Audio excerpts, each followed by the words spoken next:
Ladies and gentlemen, boys and girls, brawlers, crawlers and North Sea salmon trawlers, welcome along to the Joe Spivey YouTube channel where we discuss books and little else. And unfortunately we are getting terribly extracurricular today, folks. We are reading words and analysing them, but they do not come in book form, unfortunately. For very, very, very many months, way back in the halcyon days of 2023, and I believe this practice even bled into 2024, I commenced what became known as a Slashing at Hacks series, where I took myself and my copious pennies down to a supermarket and purchased an item, an organ of news, a magazine, something with a what is it called? The top line of a newspaper, the mast, the head mast, the top mast, the header, something pertaining to news. And we have something similar today, folks, because me and my darling mother were in the great supermarket of Lidl yesterday,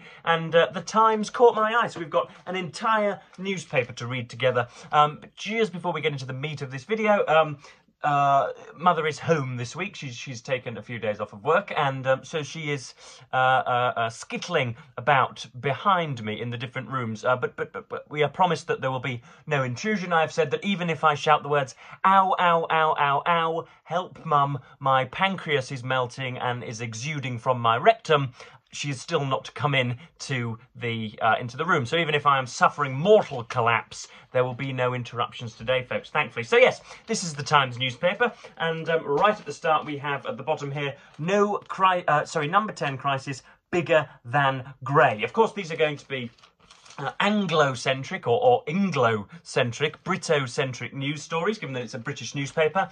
The Times is, I might as well start off, is seen to be, or has a historical record of being, quite stately and quite sort of admirably neutral. It is supposedly, again, the outlet of the intellectual, or at least somebody who wants a bit of both sides, as it were. But I think it's straight to the right, given what I've read this afternoon, or at least yesterday afternoon and this morning, it certainly has drifted to the right. I have read this paper backwards, so I have infinite knowledge of every single clause and syllable that's printed in there. But first of all, we have number 10 crisis, bigger than grey. That's my second attempt at butchering that title. Number 10 crisis, bigger than grey. That is, of course, in reaction to the recent news that the Prime Minister's what amounted to a chief advisor, not permanent secretary, but their chief advisor, the chief machinator inside number 10, Sue Gray, has been hounded out, essentially. It's a bit of a, I don't know whether it's a sinecure, but it's money for old rope being the chief advisor for the Prime Minister. And yeah, she was hounded out because of supposed power struggles within the heart of government and her stonking wage and all sorts of other issues. Of course, Keir Starmer's popularity, the new Labour Prime Minister, is his popularity is plummeting. His polls have fallen through the floor, and then continued right through into the Earth's core, because of a mix of things, because of stripping away the £300 sort of pension relief bill, I think the Americans would call it. Essentially, every single pensioner, whether you are a trillionaire or a pauper, used to get £300 so as to pay for your heating bills, and Keir Starmer has realised that that policy is itself folly and can be subsumed by a great many pensioners, and so to save on the public purse, we are not going to do so. The stuff about spending scandals and him receiving money in order to go and see Arsenal in a box seat. Angela Rayner's bought some dresses for £3,000 from a donor, and that donor has then been given the keys to number 10. Sort of incorrigible and cretinous nerks would, of course, say that the optics on such activities aren't brilliant, but this is such the case. But anyway, yeah, that's the paper doesn't really focus on that too much, because that's already old news. It happened 2 or 3 days ago now, and so the paper's in their skittish and ephemeral way have moved on to something else. But yeah, this is the first article that I enjoyed. This is the television critic Carol Midgley, whose work I enjoy. I'm going to have to sort of strip these page by page, aren't I? This is, the title says, Big hair, red stilettos, naked tennis. This daft retro bonkbuster is a riot. And this is a review of a new series that you may have seen that's coming out on Disney Plus called Rivals. And the article runs thusly. Let's face it, what most people want to know when a Jilly Cooper novel is adapted for TV is how quickly do they get down to the sex? or the bonking, to use the terrible 1980s word, now mercifully mothballed. Well, be warned that in Rivals you have to wait an age for the first rumpy pumping. Yes, it is a whole 9 seconds. You will barely have lowered your own bottom onto the sofa before you see Rupert Campbell Black's bare buttocks going like the clappers between the thighs of a grateful Fleet Street journalist in the lavatory of Concord, her red stilettoed feet halfway up the wall. Now, if that doesn't pique your interest, folks, if that doesn't if that doesn't stimulate some laughter from you, then you are humorless indeed. And then we also have an excellent piece on, I'm going to strip these away bit by bit and hope that I don't miss anything.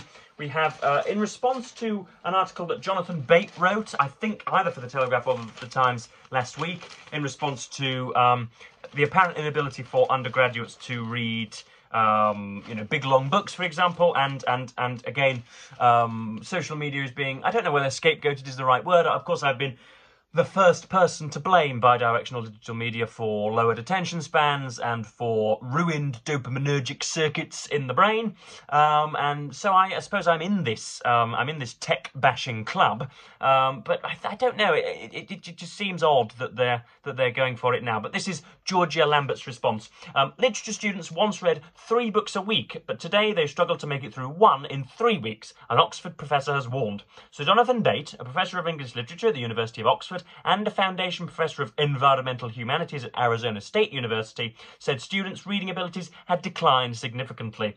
He told the BBC's Today programme, that's where it came from, "I've been teaching in British and American universities for 40 years, and when I began in Cambridge, you could say to students, this week it's Dickens, so please read Great Expectations, David Copperfield and Bleak House. Now, instead of 3 novels in a week, many students will struggle to get through 1 novel in 3 weeks. Many young people entering university to study literature have not read extensively and often had difficulties doing so during their time at university. This is a growing trend many academics have observed, although it was not always the case." Now, I will openly admit that most people are much more interested in Kim Kardashian twerking on OnlyFans, or in, Gordon Ramsay lampooning 7 or 8 people for their inability to, match lamb with the lamb sauce. I don't doubt that there are very many meretricious distractions in the 21st century. I don't doubt that, and I don't doubt that reading standards and reading time and reading heft is in decline, but this bogus notion from Jonathan Bate and from a great many essentially old geezers whom I encounter that pretend that before 2016 and the mobile phone was safely ensconced into our pockets universally and perpetually, that the world was some kind of golden sun-girt land of bibliophilia. The idea that before 2016 and the mobile phone, everybody read 18 books a week and everybody always wanted to talk about the ineluctable modality of the visible and James Joyce, and everybody was so very, very bookish and was really safely ensconced in as men of letters, is of course rubbish. I don't doubt that humans' inability to read has been exacerbated by social media and the fine devices into which I am chuntering now. But these gratuitous attacks aren't particularly helpful. And then Jonathan Bate goes on to be just blatantly classist. He talks about the difficulties for state-funded schools to get children to read, pointing out that there is somehow a difference between the reading standards of privately educated people and state-educated people. I don't know whether this is, obviously this isn't an evidence-based study, but I myself have run into a great deal of swaddled toffs in my time, scions and products of private schools, and they couldn't read their way out of a wet paper bag either. So this idea that there is a huge bifurcation between privately educated and publicly educated schools in Britain is nonsense. And Jonathan Bate just once more says that state-funded schools are rubbish, and you should all go to Eton. And if you can't afford it, that means you're a lesser person. That might be misrepresenting his opinion somewhat, but that was the gist I got from the rest of the article. Next up, we have stuff covering Morgan McSweeney. There is Keir Starmer kicking about a football. There is Morgan McSweeney. PM dashes new Chief of Staff's hopes of post-budget reshuffle. So Morgan McSweeney is going to be the new man inside of Number 10, it would seem. He is the person that has de-Corbynised the Labour Party. So Jeremy Corbyn, who was a bearded Marxist and most probably an anti-Semite, was... I hope that's not libelous, I'm not sure. If you're watching Jeremy, then apologies, folks. But yeah, Morgan McSweeney decarbonised the Labour Party and made them electable once again, and he's now got the top job, it would seem. So yes, next up we have David Osman. Again, whenever the news... I'm struggling to handle this, folks. This is a great maelstrom of paper, but I'm going on nonetheless. This is Richard Osman, because the Times sponsors the Cheltenham Literature Festival. There, of course, we've got a great saturated Christmas dinner, but we've also got Richard Osman talking about popular books and popular writing, and his analogies about tides, meaning that he can very well be a popular writer and it not damage anybody else's sales. Richard Osmond has denied that fellow writers are jealous of his commercial success, adding that he hopes a rising tide raises all ships. Osmond, who has continually broken publishing records since his debut novel The Thursday Murder Club was published in 2020, said he tried to give as much back as possible through, for example, recommendations for other authors. Yada yada yada. I know it's the old J.K. Rowling argument, but it is important culturally to get people to sit down and read 300 pages, and she has done that. And then later on, the original Thursday Murder Club book is being adapted into a film by Steven Spielberg's company Ambling Entertainment. And then he talks about his inability to write highbrow stuff, and he's very, very happy to write stuff for the cheap seats, essentially. But I wonder how much of Richard Osman's books have you read, folks? Darling prostrate subscribers over on YouTube, do you indeed read lots of the stuff? I know there are 3 or 4 of them, and they've all been rampagingly successful. I've never opened the first page of them, but I'd like to know just what you think of them. And then we've got Author's Ethical Dilemma Using Historical Figures. This is about Robert Harris and somebody who used to be the Prime Minister, Herbert Asquith, and about historical defamation, almost. But we keep going through. We talk about climbers who have, climbers surviving after a rescue. There they are with medallions of peaches, by the looks of things. There are some very, very interesting articles indeed. Here is Gary Lineker, who runs a highlight show of soccer or football, and is more than probably going to be let go by the BBC at the end of his tenure at the end of this year, and he's scouting around for other companies who will have him as headline presenter. Gary Lineker incites the most. I'll give you another snapshot of his mug. There we are. There's Gary Lineker. Of course, we've got ladies ranged up, and we're judging their sartorial elegance, as the patriarchy is well inclined to do. But there's Mr. Lineker, and he seems to inspire the weirdest hatred. My grandparents, otherwise beneficent and marvellous and resourceful and benevolent and caring and upstanding and rule-abiding, will criticise him until the cows come home for the horrid crime of earning something like £500,000 a year for presenting a very, very, very, very popular football show.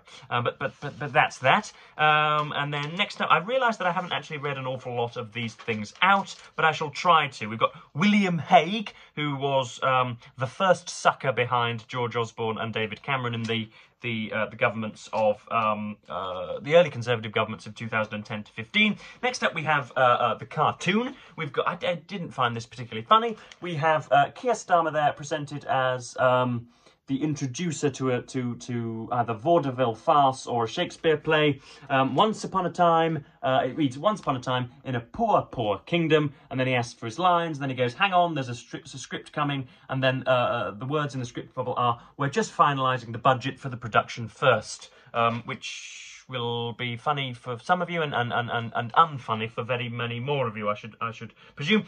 Next up, we get to what I call the pigeon kickers. We get the murky, beswamped world of the op-eds of opinion columns. I call very many of them pigeon kickers because they essentially their comments do not change from week to week, and they just seem to recycle topics for the delectation of their readers without much thought. But there is a piece by I suppose it's called a piece by Giles Corran, who is a product of Westminster School and then at Oxford College, and then he got a first-class degree, and now he earns sufficient emoluments, and he's safely secured in the establishment, and you know, took the traditional route. He's a very, very funny individual, and I hope, anyway, if you see a video with this gentleman or read any of his columns, his prose and comportment, if you're playing Joe Spivey Verbal Bingo, comportment is worth 7 points this afternoon. If if you see a video or read his prose, you will realise that, hopefully, that he is rather similar to myself. And this is talking about sad, stressed, can't read a book, give uni a miss. Again, talking about declining attention spans and the, what should we call it, the plethora of ailments that are given as excuses for the lack of hard work done by teens. Most of the time, these... I'll give you a picture of... There's... Oh, Christ. Where should we do... How should we do this? We'll do this like this. Hold on. Goodness me. Keep chewing on your popcorn, folks, in the back. The drinks will be around in a moment. But there is Giles Corran there, outlined by his very own writing, and I've even gone to the trouble of annotating in pencil. So yes, according to a report by an anonymous academic in the Sunday Times, self-diagnosed are episodes of stress, anxiety, ADHD, burnout, and similar ailments from the roster. Get this, folks, listen in. The roster of self-pitying Gen Z mental wellness FUFA are leading to unprecedented levels of absence and dysfunction in our universities. A study by King's College London found the number of students self-reporting such problems tripled between 2016 and 2023, and in a study of 11,000 students at 6 other Russell Group universities, almost a third of them claimed to be incapacitated by anxiety disorders. The secret lecturer was not surprised. And it goes through and through and through, and it's all very, very funny. Let me just, here we go. Throw them out. As the government prepares to hoik fees to stratospheric levels for a generation of chubby doom scrollers who won't learn anything at all, let's instead go back to providing free university education to the core of motivated young people whose intellects can cope with it, and get the rest onto those Deliveroo bikes pronto, so that the big food no longer needs the untenable levels of immigration it currently requires to keep the obesity crisis afloat the boat. The boats can stop and the far right can shut up. You see, it's easy. And you see, I never know when I'm reading Giles Corran just how firmly and sharply his tongue is stabbing his cheek, but I think it's right there.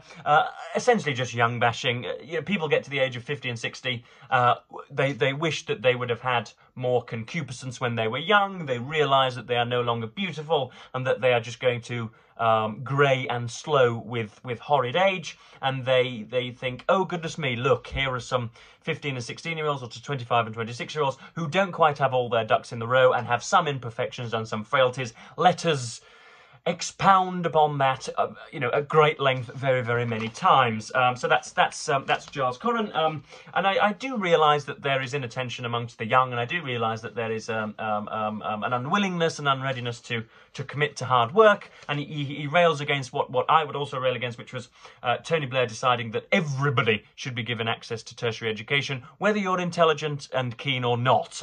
You should be shoved towards it, and that indeed is the case in Britain today. But yeah, if you haven't read anything, he is best known as a restaurant critic, as a somewhat severe, staunch, somewhat lugubrious restaurant critic, and so if you indeed want to, if you want to go and read his stuff, then I would highly recommend it. Many of you perhaps already do. And then last but not least, we're going to get on to another load of codswallop, this time from James Marriott, and this the headline of this is Atheist Age has spawned its own superstition. As a non-believer, I confess to some embarrassment about the dawning of the first atheist age, reported in the Times last week. This is an astonishing statistic. For the first time in England's long history, atheists outnumber believers. But the decay of faith has not, as freethinkers since Voltaire have blithely anticipated, ushered in an era of reason, rational thought, and reverence for science. Instead of a second enlightenment, we have something like the opposite, a plague of secular fools, conspiracy theorists, astrology nuts, anti-vaccination fanatics, biology deniers, climate skeptics, homeopaths, believers in personal truths, and fake news addicts. We have exchanged one age of unreason for another. And I think that's harsh. Personally, you're never going to convince me that there is less freedom of speech now than there was in 1442, for example.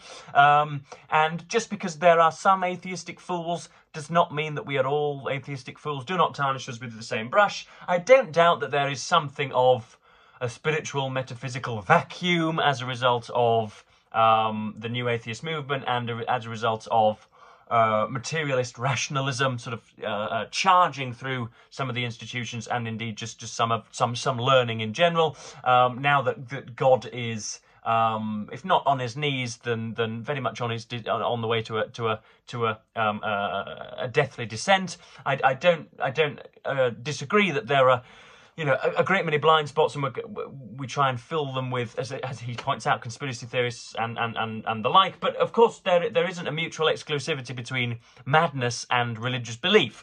The idea that all atheists are conspiracy theorists, and then all of the American far right are very, very sort of rational and reasonable people, is of course absurd.